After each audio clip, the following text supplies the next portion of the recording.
Anyway, on to happier things, which include Helpful Honda Mailbag Friday. The North Texas Honda dealers want to help you score on award-winning Hondas like the rugged and reliable 2024 Honda Ridgeline. Visit them today at one of the helpful North Texas Honda dealers or go to ntxhondadealers.com to learn more. So if you got questions about high school football, college football, recruiting, lifestyle, romance, travel, all those things or more, get them in the comments, Facebook, YouTube, and Twitch. We'll answer them up until the bottom of the hour. That's broadcast talk for 30 past. The bottom of the hour and top of the... I always thought that was so cool, like growing up listening to broadcaster when they'd be like, "Oh, we'll be back. We'll be back at the bottom of the hour, at the top of the hour." I'm like, man, that's so cool. And then like you just realize, like, oh, they're just looking at which way the stupid arrow points. You're like, all right. That's a perfect example of one of those things that, like, as you get older, you realize that we're just all cosplaying as adults. Yes. Do you know what I mean? Oh, yeah. That's one of the things. Somebody sent me a meme on Instagram. I think it was I don't remember who it was. About this, that they were basically saying there's two types of adults. I think they're describing millennials, but they said there's chaos adults who are just like running around, doing whatever they want, figuring things out, as they go by. But from 9 to 5, they can hold it all together and keep a job, right? And then there's the other side. I don't remember how they described it, but they said they have like a spouse and kids and a house, and they're just pretending, like they're just dressing up as an adult. They're actually a child that has no idea how to do things. And I've never nothing has ever resonated more with me than that. It's just like, yeah, I have a wife and a kid or kids and a job and house and like all these things, and also nobody should trust me with anything else. Like, absolutely. Like, the fact that I have this many people fooled is honestly, I'm pretty pleased with myself. And you'll get this too, especially because, like, for instance, your wife is a teacher. Mallory and I talked about that not too long ago, because quite a lot of my friends are either teachers or nurses. Mm-hmm. I would say about 90% of the female girlfriends that I have are teachers or nurses. And both of them scare me to death, because you go into the classroom when you were younger and you think, oh, yeah, my teacher knows everything. Like, they have it completely figured out. And now that I'm older, I realize that's not necessarily the case. That's not the case at all. And let me be very fair. They're very, like, great at their job and stuff, but we're also out at bars drinking on the weekend, and that's not something that I would have thought that my teachers were doing when I was in 3rd and 4th grade. And And it's one of those things that, like, I feel like both sides of that don't know how the other half does it. Yes. Like the chaos people don't know how people like me do it, and I don't know how the chaos people do it. Yep. And it's like, okay, that's what's the word?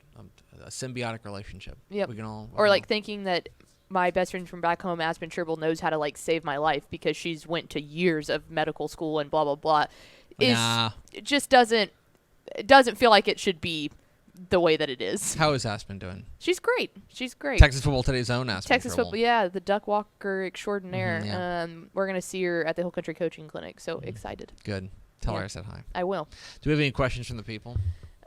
Yes. Let's go with how will TFT be impacted by the construction? Well, I don't know if we're quite ready to tell you what's going on. Yeah. But we're making some moves. Mm-hmm. And I would just tell you this. Cherish the way that this looks. Yeah. Just, like, soak it in. And, take a mental snapshot. Maybe take a screen grab so you can remember. Like, I remember, I go back and watch old episodes of TFT sometimes, like in the old set, just to see how it looked. And it's like, oh, that's interesting. So just, like, I don't know. Just cherish the way that it looks. Yeah, we're expanding our office. Like, the whole we're redoing everything in here. But but that's, like, the entire office. It's not just this. So just cherish this. Not this. Like this in. Cherish this. You know what I mean? That's good. What else, Pickle? Best 2024 Texas recruit that hasn't committed yet? Hasn't committed yet or hasn't signed yet? It said committed. Committed, okay, so here's the thing. All eyes right now are on Terry Bussey. Yes. Did you see what he tweeted yesterday? Yeah, the LSU thing. he was at LSU and Like, he tweeted in out a the photo like in the jersey. LSU gear and like he tweeted out like 2 eyeballs. So when he inevitably tells them no and goes to UTEP, we'll all Let's be go. so pumped Picks up. Anyway, do you know how awesome that would be if Terry Bussey was just like, what if I just go and wreck shop at UTEP? That would be the best thing ever. Awesome. I mean, Liberty just got in as a New Year's Six bowl game. Just ripping Liberty limb from limb. Like, oh, make me so happy. Anyway, all eyes are on Terry Bussey. That's the one name that everybody's got an eye on. However, there's a few other guys out there that I would say are under the radar and presently like under recruited. I don't know if Will Henderson has committed anywhere, the Gilmer running back. Remember, you may remember him from the state championship game. Yeah, the fast guy. Him and his goggles were, Yes, I mean, blazing a trail. They were so awesome. good. He's presently uncommitted, from what I understand. He's a guy who I think if you're a team like Stephen F. Austin, you need to be all over that dude. Or you know, if you're North Texas and you have a late spot, like you need to be offering those types of things. Yep. But those are the ones that off the top of my head, as far as uncommitted are concerned, would be still, as we're cleaning up the top 20, or rather the class of 2024. Those would be the names that specifically stand out. I'm trying to think of anyone else, but essentially a lot of the focus now is going to move over to the 2025 ranks. But yeah, those would be the guys that are presently uncommitted that jump to mind. I think Shea Adams, maybe from P&G, might be uncommitted as well. So those are just a handful of guys who are still on the board. On TexasFootball.com, I'm trying to see if there's the top uncommitted guys we have on TexasFootball.com would be guys like Danny Green, the South Oak running back. Just committed. Did he commit? Yeah, or no. He just got an offer. He just got an offer from UTEP, UTEP, right? which we were pumped about. Trey Morris, the running back from Cy Falls, is uncommitted. Which he is so good, guys. He is. He's very good. God, Will good. Henderson, we mentioned him. Let's see. Brandon Jones, the linebacker from South Oak Cliff. Marcus Boswell, the linebacker from Lake Travis. Hunter Madden, the kind of do-it-all athlete from Clearbrook. Yeah. Levante Johnson from Galena Park North Shore is uncommitted, the safety. Heath McCree, the receiver from Westlake, that's a steal. Cam Robinson is uncommitted from Carson Williams. Those are a handful of guys who are presently uncommitted that I would still consider to be FBS talents that should probably get an FBS. But again, one of the things, and we were talking about this in our Slack chat about there's a kid from, where's he go? He's at Miami. But he's coming back for his 9th year of college football. Yes, that's insane. He's So- older than Mallory. So he was originally from Oregon. He was originally signed with Oregon. Okay. Pickle, he is in the same signing class As Jalen Hurts. as Justin Herbert. Really? Justin Herbert and this guy, whose name I forget, the tight end, can't remember. were in the same signing class at Oregon. Justin Herbert, I think, just finished his 3rd or 4th year in the league. Yeah, because him and Jalen Hurts are on the Yeah. same year too, which is crazy. He had when we talk about these, injury in 18, 19, 20, and 21. yeah, Dude, it cannot be healthy for your body to go out there and do it again. Stop. Like, you go get a job. Go get a job. LinkedIn. Literally. This is, but all that's to say, the reason I bring that up is that now that's an extreme example, but all of these guys who are coming back for an extra year because of the COVID year and because of injury retros, that takes away a scholarship opportunity. And so I do believe, and we'll probably have a big discussion about this with Greg Powers at some point, about the trickle-down effect of, like, there are players who should be high-level FBS players who are instead, like, G5 FBS players. And those are taking spots away from G5 FBS players who are going to be maybe, like, FCS players. And there's a trickle-down effect at some point. So that's how you get guys like Heath McCree who are unsigned, Danny Green who are unsigned. Anyway, that's my rant for the day. Do we have 2 more? Yeah, well, here's another. This kind of goes into the same thing of a rant, but how much is the transfer portal affecting high school recruiting? And it's the same thing. I mean, yeah, I don't think. I think the portal is obviously like that's the big topic right now. Everyone wants to talk about the portal, and I get it. I think the biggest issue is like these extra years of eligibility. Yeah. That's having a bigger impact than the portal, in my opinion, because those spots, like, there's a transactional element of it, of like if in someone and out leaves, and stuff like that. there's Then going the to be another spot up. open. Yeah. But we've seen over the course of since COVID, basically since 2020, that there has been there's been a step back in the high school recruiting, and there's been a step forward in going portal shopping, and it's one of the things that Jake Spavital at Texas State, it ended up costing him his job, but one of the things that he thought was like, look, I'm not going to go sign all these high school players just to be a farm system for, a P5 team. Like, I'm not going to do that, because what's going to happen is that they're going to be all Sun Belt, and then they're going to leave.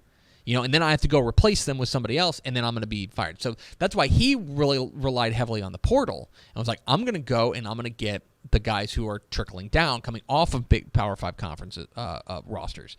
There's a real impact. It's probably, I think it's a lot of different things. I think the portal is kind of a boogeyman of like, oh no, like, there are entities involved who do not want to empower players. And so they want to blame everything on the portal, but I think I think the bigger issue is the eligibility and just these guys who are staying for 7, 8 years, 6, 7, 8 years, extra years, that are eating up scholarships. Yep. And so there's an overhaul to come, although there's probably a seismic move coming. Yeah. Altogether. Do we have an ender? Or is that our ender? Enjoy the program rankings. Some of the criteria is very self-explanatory, but just curious, the logic for state runner-up versus semifinalist or regional finalist. Like, how much does that impact it? It's a great question. Because you didn't technically win, but you made it. Correct. You made it. To me, making it to a state championship game and winning, obviously you'd have to win your region to do that, and then you have to win a semifinal. To me, I think that winning a semifinal is important because it reflects greater than just your region. In the sense of, there are teams out there that romped through their region. And it's not because they are some spectacular ball club. It's because their region is relatively weak. For example, I don't want to call out any examples, but those are things. I think when you win a semifinal, you're having to go up against another region, and as a result, you're winning one more important game. I think that is a real feather in the cap. We also talk about one of the things, and that is from a logistical perspective. That's from like a hard, cold perspective. From a human perspective, and just from like the way you and I talk about it, we talk all the time about how making a state championship game etches you in history. Yeah. Right? It doesn't matter if you're Humble Summer Creek and you got blown out by 60 points. Summer Creek made it to a state championship game. They're there. They will forever be a team that made it to a state championship game. And I think that matters as well. So I think there's a reasonable argument. My thing would be that the number of wins that you get along the way is going to help buoy that.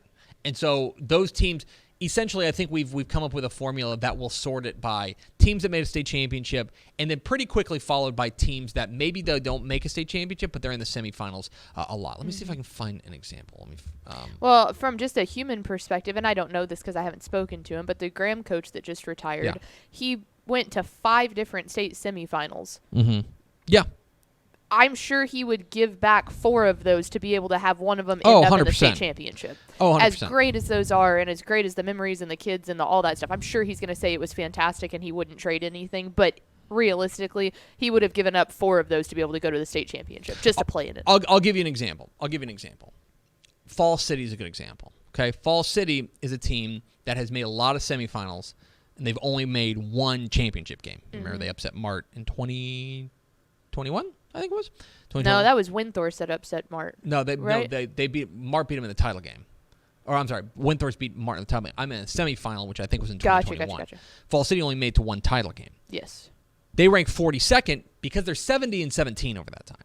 So to me, you are making up. There are other ways to make up those bonus points for making a state championship game than than making a state semifinal. Because I also don't want to bog this thing down. I think one thing that I've realized in toying with this metric, because I've played with it a lot, is that there are the more kind of factors you add into it, especially the factors that like feed into each other. So if you were to do semifinalists and then state championship game appearances, you're only growing the gap between the haves and the have-nots, and it makes it harder to move. One of the things I wanted to, whenever we designed this, I wanted there to be movement. I wanted there to be that one great year can really buoy you. And so if you add in those other things, then all it's going to do is it's going to push those top 18 or 22 teams up higher on the list, and it's going to make for less movement. That's one thing that I that's part of the balancing of the formula that we came up with that I think it works best. Reasonable people can disagree, but that's the theory behind that. So I hope that answers your question. And that is it. Forever. Goodbye forever. Goodbye. Hey, thanks for watching this clip here on YouTube. If you like this kind of stuff and you want more of it, make sure you subscribe to our YouTube channel. And remember, you can watch us live every weekday at noon at TexasFootball.com, Facebook, Twitch, or here on YouTube. And if you want more of the best coverage of football in the state of Texas, check out TexasFootball.com and become a Dave Campbell's Texas Football Insider at TexasFootball.com/subscribe.